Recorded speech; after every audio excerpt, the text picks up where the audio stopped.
CM Chandrababu సమీక్ష నిర్వహించారు. అమరావతిలోని సచివాలయంలో నిర్వహించిన ఈ మీటింగుకు దేవాదాయ శాఖ మంత్రి Anam Ramanarayana Reddy, TTD chairman BR Naidu హాజరయ్యారు.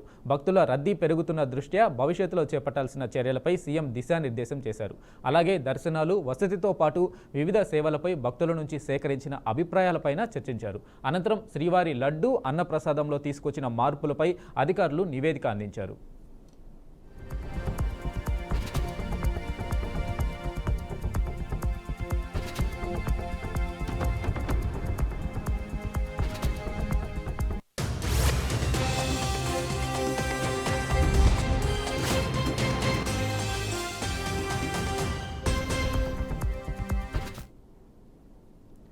ఆంధ్రప్రదేశ్ రాష్ట్ర శాసన మండలి సభ్యుడిగా ప్రమాణ స్వీకారం చేశారు జనసేన పార్టీ సీనియర్ నాయకులు కొణిదెల నాగబాబు. శాసన మండలి చైర్మన్ మోషన్ రాజు నాగబాబు చేత ఎమ్మెల్సీగా ప్రమాణ స్వీకారం చేయించారు. ఈ ప్రమాణ స్వీకార కార్యక్రమం శాసన మండలి చైర్మన్ కార్యాలయంలో జరిగింది. నాగబాబుతో పాటు మరో 4 సభ్యులు ప్రమాణ స్వీకారం చేశారు. భారతీయ జనతా పార్టీ ఆంధ్రప్రదేశ్ రాష్ట్ర మాజీ అధ్యక్షులు సోము వీర్రాజు, కావలి గ్రీష్మ, బీదా రవిచంద్ర, అలాగే బీటీ నాయుడు ఎమ్మెల్సీగా ప్రమాణ స్వీకారం చేశారు. అనంతరం సీఎం చంద్రబాబును నాగబాబు దంపతులు మర్యాదపూర్వకంగా కలిసి ధన్యవాదాలు తెలిపారు.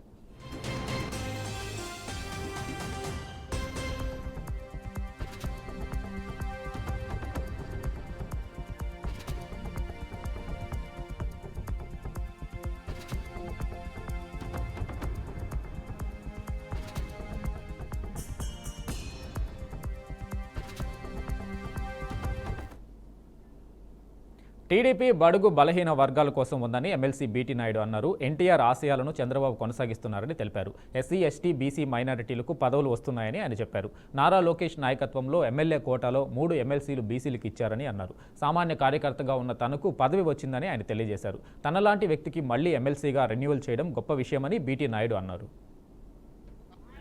తెలుగుదేశం పార్టీ మీ అందరి కోసం సమాజంలో బడుగు బలహీన వర్గాలంటే ఎస్సీ, ఎస్టీ, బీసీ మైనార్టీలు, బీసీలు, ఓసీలు, మీద వాళ్ళందరూ కలిసి బడుగులు అంటాం. మేము 90% ఉన్నటువంటి బడుగుల కోసం ఈ పార్టీని స్థాపిస్తానని చెప్పారు. మాట ప్రకారం మరి యుగ పురుషుడు నందమూరి తారక రామారావు గారు ఆచరణలో చూపించారు.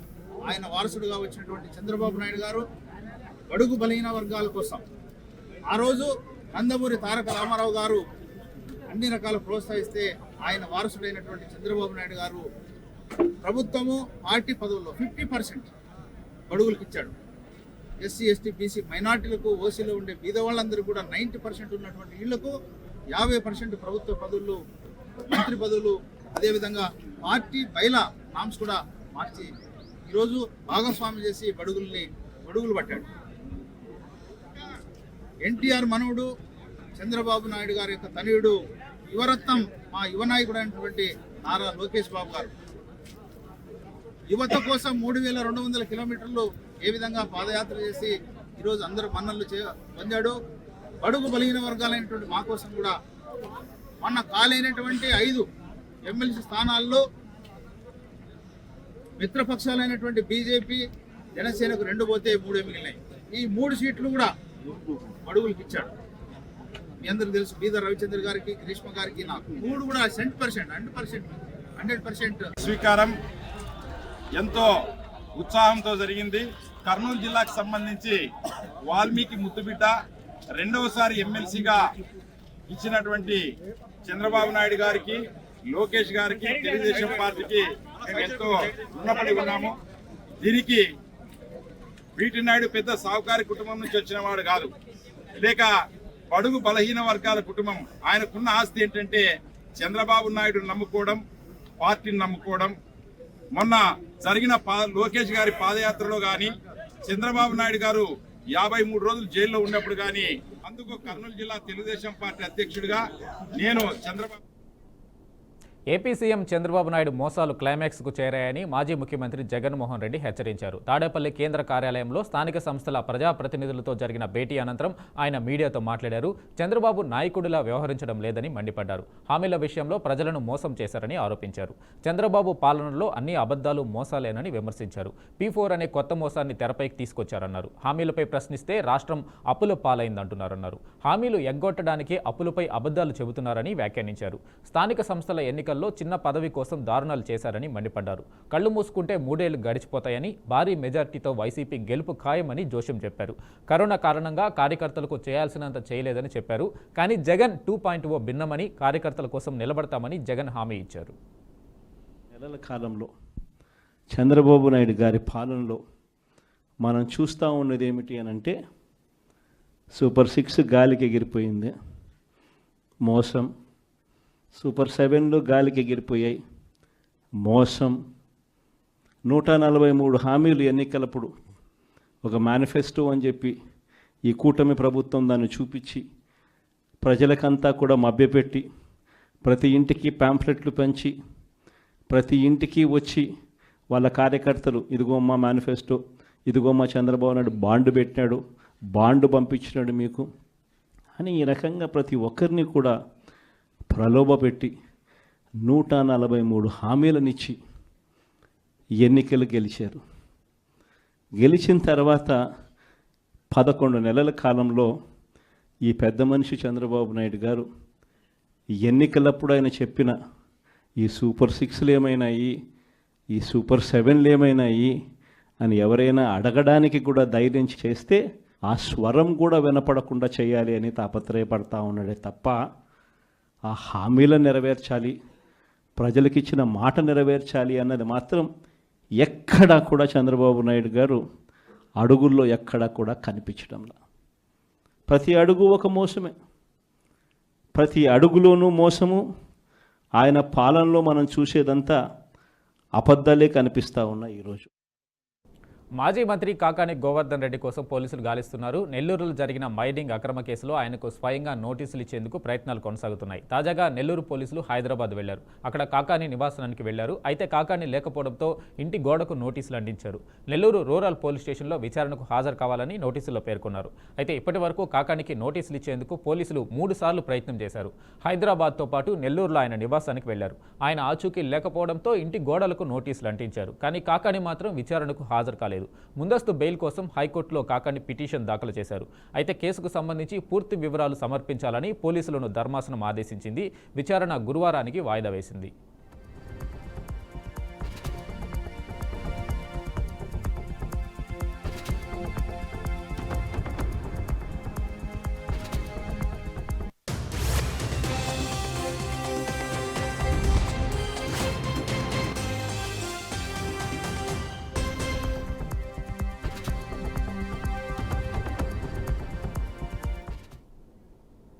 కూటమి ప్రభుత్వంపై మాజీ మంత్రి వైసీపీ నాయకురాలు ఆర్కే రోజా కీలక వ్యాఖ్యలు చేశారు. రెడ్ బుక్ రాజ్యాంగం ఏంటని ప్రశ్నించారు. పోలీసులు కూడా అన్యాయానికి కొమ్ము కాస్తున్నారని అన్నారు. వైసీపీలో బలమైన నాయకత్వాన్ని తొక్కడానికి వాళ్ళ నోళ్లు నొక్కడానికి కేసులు పెడుతున్నారన్నారు. ప్రభుత్వం వైఫల్యాలను ప్రశ్నిస్తారన్నారన్న భయంతో కేసులు పెడుతున్నారని విమర్శించారు. తప్పు చేసినట్లు ఆధారాలు ఉంటే కేసులు పెట్టండి, మీరు ఎన్ని కేసులు పెట్టినా మేము సిద్ధంగా ఉన్నామని సవాల్ చేశారు. ఇక ప్రతిరోజు 70 మంది మహిళలపై అఘాయిత్యాలు జరుగుతున్నాయన్నారు. ఈరోజు పోలీసులు ఎలా తయారయ్యారంటే తెలుగుదేశం పార్టీ కార్యకర్తల్లాగా తయారయ్యారు. ఈరోజు ఎవరికైనా అన్యాయం జరిగితే న్యాయంగా కేసుని ఎక్కడ కూడా డీల్ చేయరు.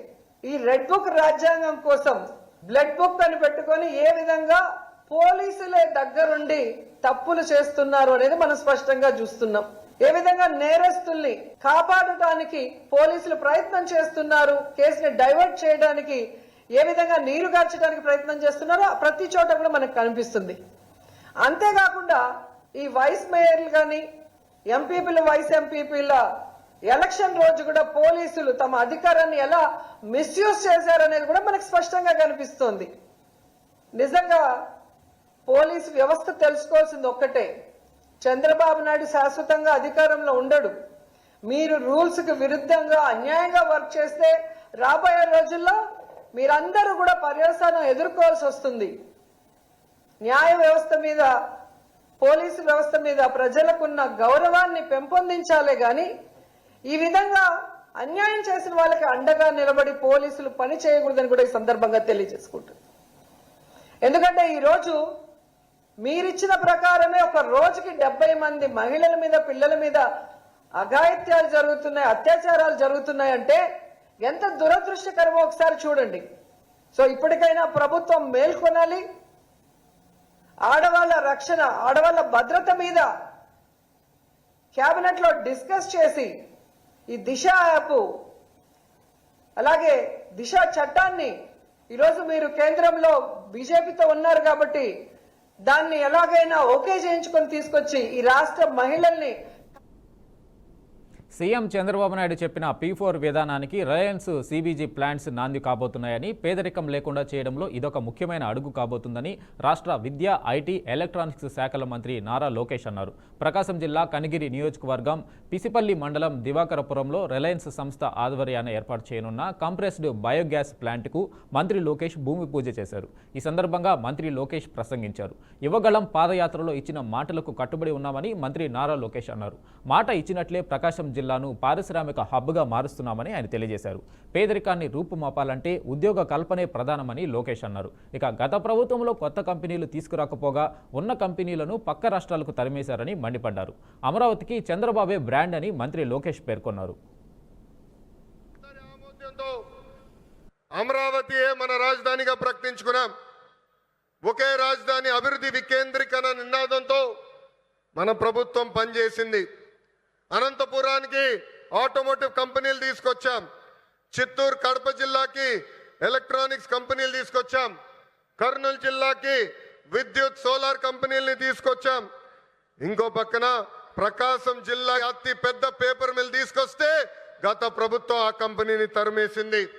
ఆక్వా రంగాన్ని ప్రోత్సహించాం.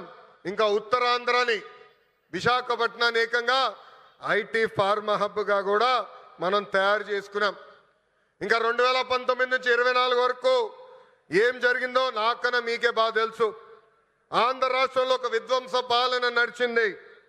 కొత్త కంపెనీలు తీసుకురాకపోగా ఉన్న కంపెనీల్ని పక్క రాష్ట్రానికి తరిమేసే పరిస్థితి. ఒక లూలు, అమర్ రాజా, HSBC లాంటి సంస్థల దగ్గర నుంచి చివరి జాకీ దగ్గర కంపెనీ దగ్గర నుంచి కూడా వాటాలు ఇవ్వలేదని వాళ్ళని తరిమేసే పరిస్థితి మనందరం చూసాం. నేను ఆ రోజు ముఖ్యమంత్రిగా ఉన్న పులివెందల ఎమ్మెల్యేకి ఛాలెంజ్ చేశా, మీరు తీసుకొచ్చిన ఒక్క కంపెనీ పేరు చెప్పమని. ఇప్పటికి కూడా అక్కడి నుంచి సౌండ్ రాలా. దేశంలో ఎప్పుడు జరిగిన విధంగా నేను పాదయాత్ర చేశా. ఒక మాటలో చెప్పాలంటే బీఆర్ఎస్ చీఫ్ మాజీ సీఎం కేసీఆర్ ఉమ్మడి మెదక్ జిల్లా బీఆర్ఎస్ నేతలతో ఇవాళ ఎర్రవల్లి ఫామ్ హౌస్లో భేటీ అయ్యారు. ఈ నెల 27వ తేదీన వరంగల్లో నిర్వహిస్తున్న పార్టీ సిల్వర్ జూబ్లీ వేడుకలను జయప్రదం చేసేలా నేతలకు కేసీఆర్ కీలక దిశానిర్దేశం చేశారు. ఇప్పటి నుంచే నియోజకవర్గాల వారీగా సన్నాహక సమావేశం పెట్టుకోవాలని సూచించారు.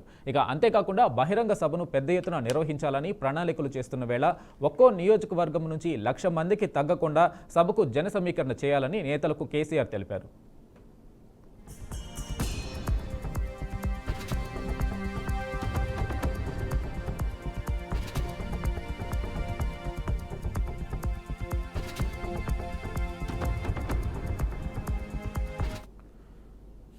ఢిల్లీలోని జంతర్ మంతర్ వద్ద బీసీ రిజర్వేషన్ల సాధన ధర్నాలో సీఎం రేవంత్ రెడ్డి సంచలన వ్యాఖ్యలు చేశారు.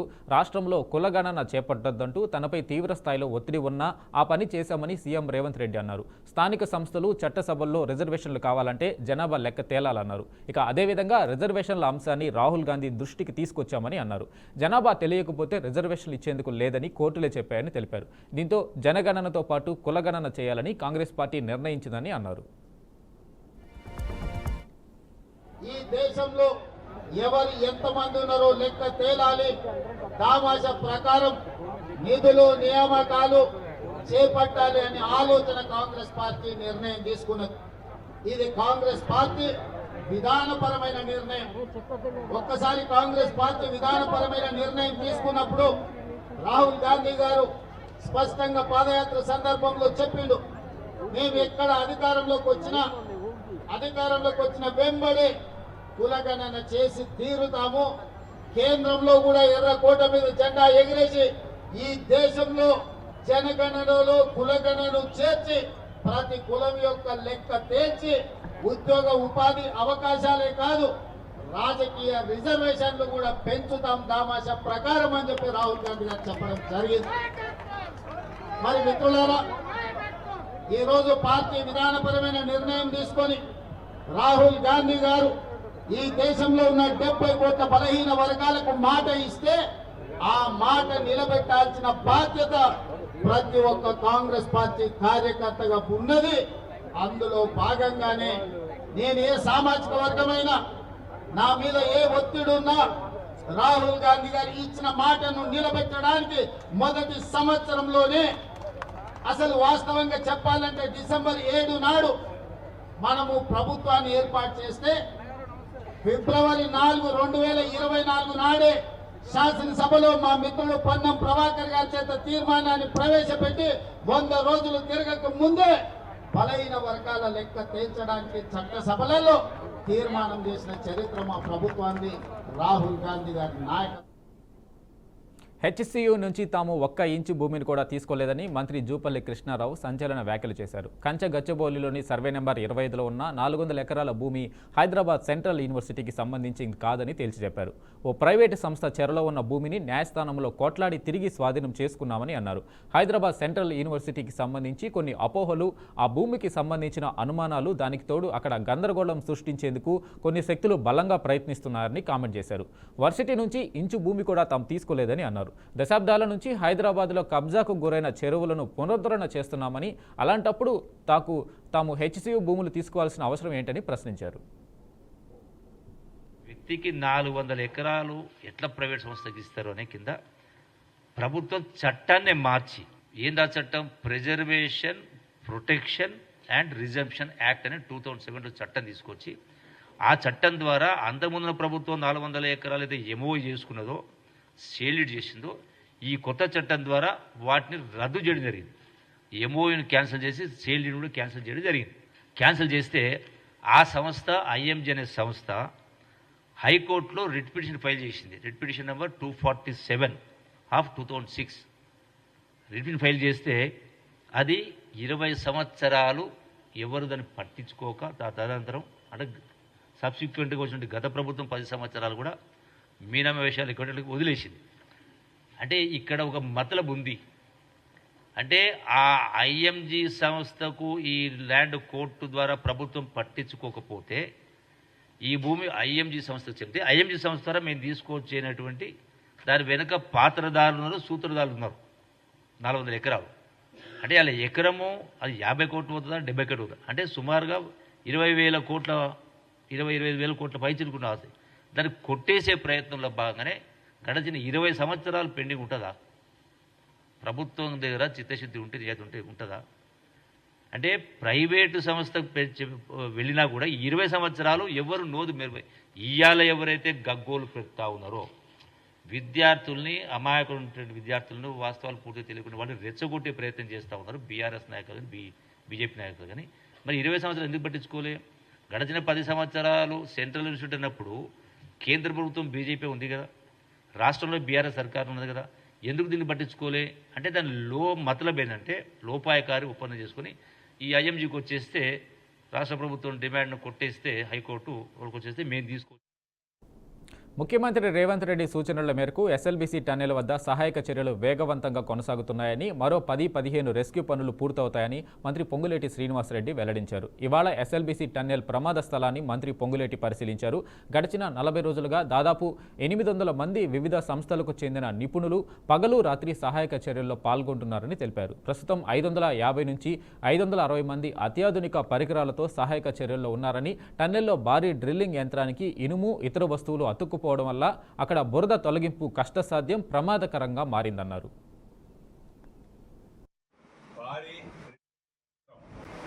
దానికి సంబంధించిన ఐరన్తో కూడుకొని ఉన్న అనేక వస్తువులు స్ట్రక్ అయి ఉండటం వలన అనుకున్న మేరకు ఆ మొక్కని తీయలేకపోతున్న మాట నిజం. ఈ రాబోయే 10-15 డేస్లో ఈ మిగిలి ఉన్న 150 మీటర్లో 105-110 మీటర్లు 10-15 డేస్లో పూర్తి చేయగలుగుతామనే పూర్తి విశ్వాసంతో ఇక్కడ పనిచేస్తున్న వర్కర్స్, అధికారులు ఉన్నారు. ఇప్పుడు వారితో మాట్లాడిన బట్టి వారు ఇచ్చిన సూచనలు, సలహాలు రాష్ట్ర ప్రభుత్వ పక్షాన గౌరవ ముఖ్యమంత్రి రేవంత్ రెడ్డి గారి సూచనలతో ఇక్కడ పనిచేస్తున్న వ్యవస్థకి, వ్యక్తులకి ఏ రకమైన అసౌకర్యం కలగకుండా ఉండే విధంగా ఒక జింకను చంపిన నటుడు సల్మాన్ ఖాన్కు 5 ఏళ్లు శిక్ష పడితే 100 నెమళ్లు జింకలను చంపిన ముఖ్యమంత్రి రేవంత్ రెడ్డికి ఎన్నేళ్లు శిక్ష పడాలని బీఆర్ఎస్ నేత దాసోజు శ్రవణ్ ప్రశ్నించారు. బీఆర్ఎస్వి హెచ్సియు విద్యార్థులతో కలిసి ఆయన కేంద్ర మంత్రి ధర్మేంద్ర ప్రధాన్ను కలిశారు. గచ్చిబౌలిలోని భూములను కాపాడాలని విజ్ఞప్తి చేశారు. రియల్ ఎస్టేట్ ప్రాజెక్టు కోసమే హైదరాబాద్ కేంద్ర విశ్వవిద్యాలయం భూములను ముఖ్యమంత్రి రేవంత్ రెడ్డి ధ్వంసం చేస్తున్నారని విమర్శించారు. ఇక కేసీఆర్, కేటీఆర్ ఆదేశాల మేరకు కేంద్ర మంత్రిని కలిసినట్లు ఆయన తెలిపారు. ఖాన్ పైన ఎట్లయితే ఒక్క జింక కేసులు పెట్టినరో ఇన్ని 100 జింకలు చనిపోయినాయి, 100 కుందేళ్ళు, 100 నేషనల్ బర్డ్ అండి పీకాక్. It's biggest crime. ఎక్కడ పోయినాయి చెప్పు, లెక్క చెప్పు ఫస్ట్. నువ్వు నేషనల్ బర్డ్ అది, వాటి లెక్క చెప్పు. నువ్వు అంటే బాధ్యత లేకుండా నేను కుర్చీలో కూర్చోగానే ఈ కుర్చీ రాగానే కుమ్ములు పొలుచుకొస్తాయేమన్నా? ముఖ్యమంత్రి అనేటోడు ఒక 5 సంవత్సరాల తోటమాల లాంటోడు అంతే. నువ్వు దిగిపోతే మళ్ళీ ఇంకో తోటమాల వచ్చి కూర్చుంటాడు అక్కడ. నువ్వైతే ఇంకో ఏడాదినో 6 నెలల్లో దిగే పరిస్థితి కనబడతా ఉంది. సల్మాన్ ఖాన్ పైన ఎట్లయితే ఒక్క జింక కేసులు పెట్టినరో ఇన్ని 100 జింకలు చనిపోయినాయి, 100 కుందేళ్ళు, 100 నేషనల్ బర్డ్ అండి పీకాక్. It's biggest crime. ఎక్కడ పోయినాయి చెప్పు, లెక్క చెప్పు ఫస్ట్. నువ్వు వరంగల్ జిల్లా మల్లంపల్లిలోని కాంగ్రెస్ పార్టీ నాయకులు జై బాపు, జై భీమ్, జై సంవిధాన్ కార్యక్రమాన్ని నిర్వహించారు. ముఖ్య అతిథిగా స్త్రీ శిశు సంక్షేమ శాఖ మంత్రి సీతక్క హాజరయ్యారు. ప్రజాస్వామ్యాన్ని రక్షించుకోవడానికి రాహుల్ గాంధీ జై బాపు, జై భీమ్, జై సంవిధాన్ నినాదానికి పిలుపునిచ్చారని చెప్పారు. అంబేద్కర్పై అమిత్ షా చేసిన వ్యాఖ్యలు దేశ సమాజం క్షమించరానిదని, కార్యకర్తల పోరాట ఫలితంగానే కాంగ్రెస్ పార్టీ అధికారంలోకి వచ్చిందని సీతక్క అన్నారు.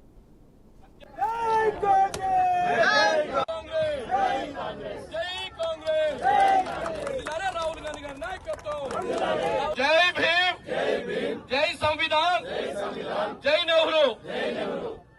భారతీయులమైన మేము మా రాజ్యాంగాన్ని అత్యంత పవిత్రమైనదిగా, ప్రపంచంలోనే గొప్ప రాజ్యాంగంగా భావిస్తాము.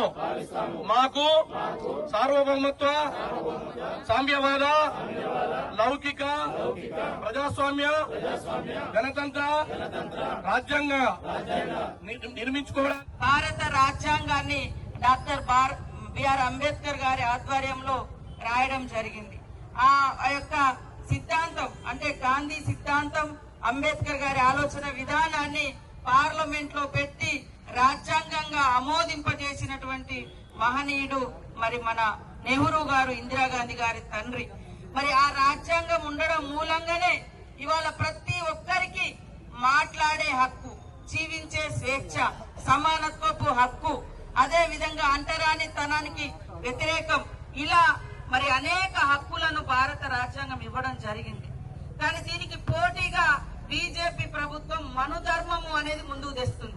మనుధర్మము అంటే రాజ్యాంగం కంటే ముందు కులం పేరుతోటి మీరు దళితులు మా కాళ్ళ కిందనే పుట్టినట్టుగా ఉండాలి అనేది అది చెప్తుంది.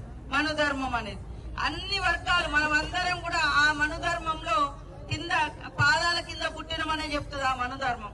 ఇప్పుడున్నటువంటి బీసీలు గాని, ఎస్సీలు గాని, ఎస్టీలు గాని మనుధర్మంలో.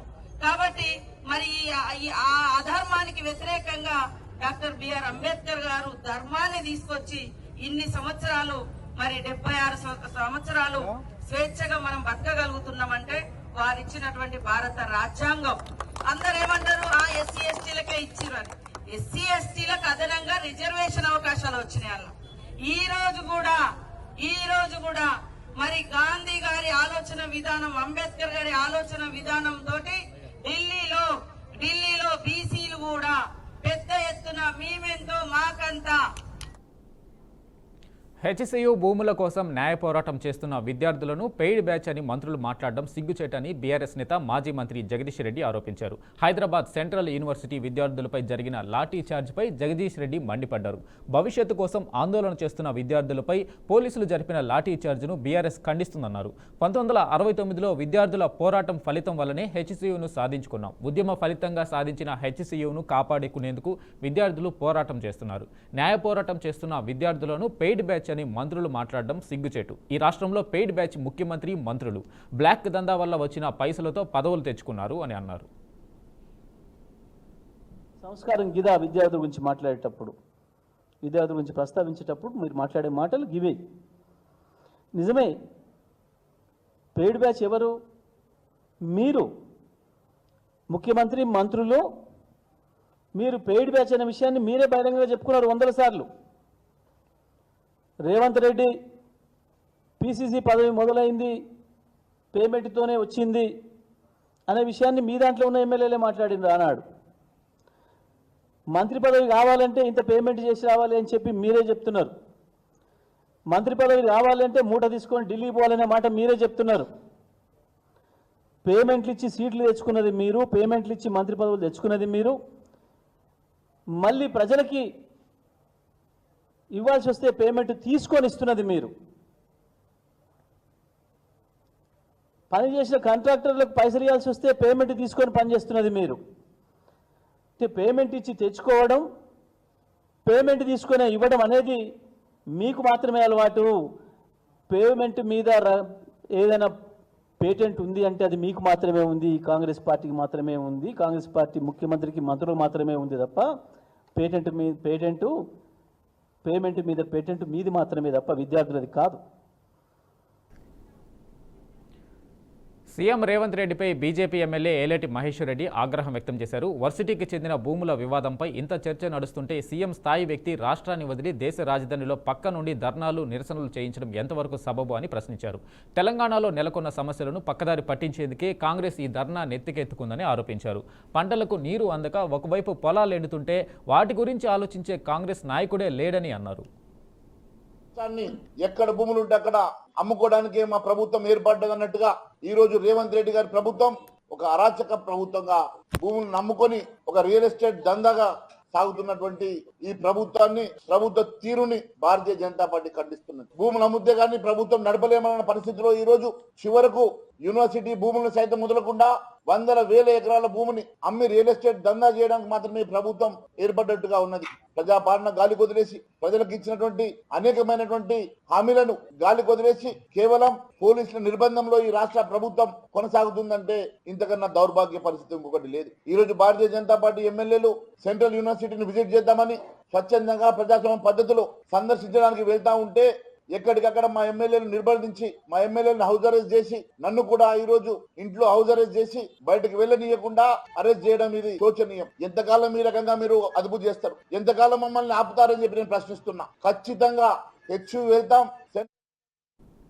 ఇవి bulletin updates. Keep watching BRK news.